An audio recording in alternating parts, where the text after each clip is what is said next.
नमस्कार, मी पंजाब डक. आज आहे 11 जून 2026. महाराष्ट्रातल्या शेतकऱ्याला एक अंदाज देणार आहे. कारण की राज्यामध्ये काय झालं, मान्सून बरेच मध्ये दाखल झाला, पण ते काय झालं काही जिल्ह्यातच झाला.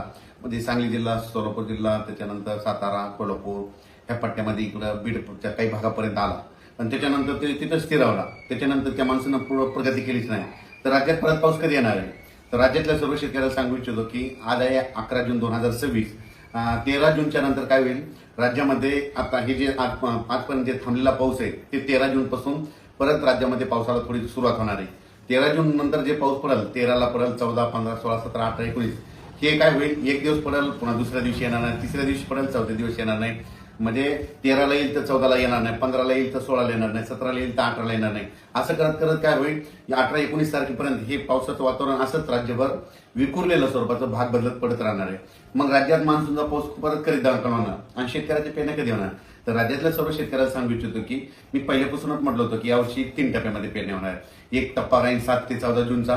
तर 7 ते 14 मध्ये काही भागामध्ये इकडे केजच्या पलीकडे तिकडे काही भागामध्ये जिथं जास्त पाऊस पडला तिकडे पेरण्या सुरू झाल्या, त्यांचे फोन देखील आले. इकडे सातारा, सांगली, कोल्हापूरकडे देखील ते सोयाबीन तिकडे देखील काही भागामध्ये पेरण्या सुरू झाल्या, लागवडी सुरू झाल्या. पण काय झालं त्याच्यानंतर महाराष्ट्रामध्ये की आपल्याकडं महाराष्ट्रामध्ये पाऊस सगळीकडे पाऊसरत नाही.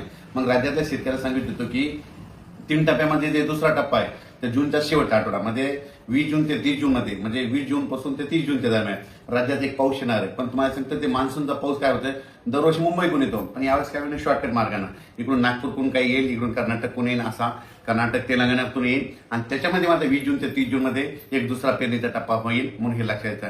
त्याच्यानंतर परत याच्यातून जर काही शेतकरी उरले तर परत एक तिसरा टप्पा पेरणीचा राहणार आहे. आणि त्याच्यामध्ये तुम्हाला सांगतो 10 जुलै ते 15 जुलै, मग त्याच्यामध्ये राहिलेल्या सायलेल्यांच्या सगळ्याच्या पेरण्या त्याच्यामध्ये होतील. पण शेतकऱ्याला माझी विनंती की जमिनीमध्ये चांगली ओल असेल तरच पेरणीचा निर्णय घ्या, नसता पेरणी करू नका. कारण की 4 बोट 6 बोट ओलीव पेरणी केली तर ती आतापर्यंत फेल जाते, हे स्वतःचा देखील अनुभव. म्हणून जमिनीमध्ये ईदवर ओल गेली त्यानंतर पेरणीचा निर्णय तुम्ही स्वतःचा घ्यायचा. आणि राज्यामध्ये मात्र 20 जून पासून म्हणजे 20 पासून काय होईल, बऱ्याच भागामध्ये पावसाला सुरुवात होईल. मग ते मान्सूनचाच पाऊस असेल. 20च्या नंतर ते 21, 22, 23 जसं जसं ते जूनच्या शेवटच्या आठवड्यात येईल तसं मग काही भागामध्ये बऱ्याच ठिकाणी मान्सून दाखल होईल आणि त्याच्यामध्ये देखील एक पेरण्या होतील. आणि त्याच्यामधून जर काही शेतकरी उरले तर 10 जुलै ते 15 जुलैमध्ये पेरण्या होतील, म्हणून हे लक्षात घ्यायचं.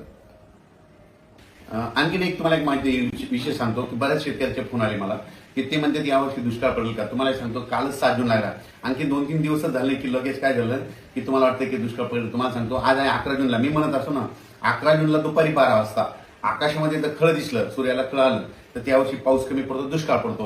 पण आता मी काय केलं, स्वतः बघितलं 11 जूनला दुपारी 12 वाजता कसलं खळं वगैरे पडलं नाही, म्हणून यावर्षी दुष्काळ वगैरे काही पडणार नाही.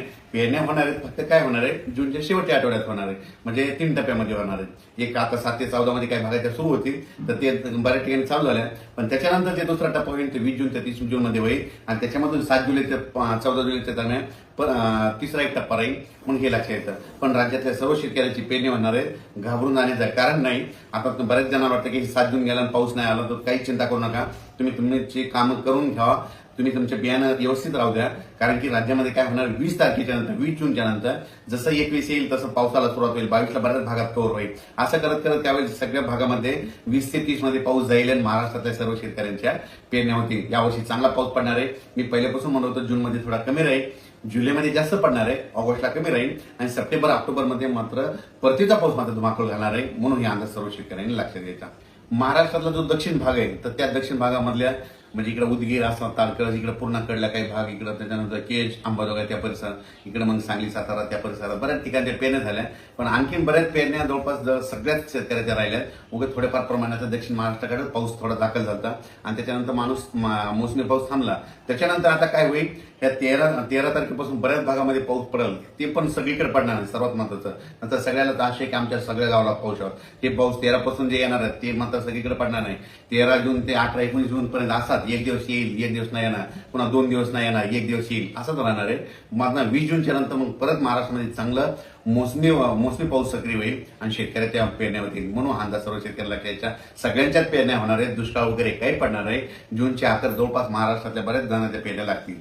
सुरुवातीपासूनच वैयक्तिक शेतकरी असल्यामुळे सांगतो की मी स्वतः पेरणी करत असताना मी स्वतः थांबतो, मी स्वतः पेरतो. कारण की स्वतःचा अनुभव आहे. जमिनीमध्ये पाऊस पडल्याच्या नंतर शेतामध्ये कुदळ घेऊन जायची, जमिनीत जर ईदभर ओल असेल तर तुम्ही पेरणीचा निर्णय घ्या, नसता घेऊ नका. 4 बोट 6 बोट जर तुम्ही पेरणी केली ना ती फेल जाते. म्हणून ही अंदाज सर्व शेतकऱ्यांना लक्षात येताना आपण आपलं नियोजन करायचं. पण दुष्काळ वगैरे मात्र काही पडणार नाही म्हणून ही अंदाज सर्व शेतकऱ्यांना लक्षात यायचा.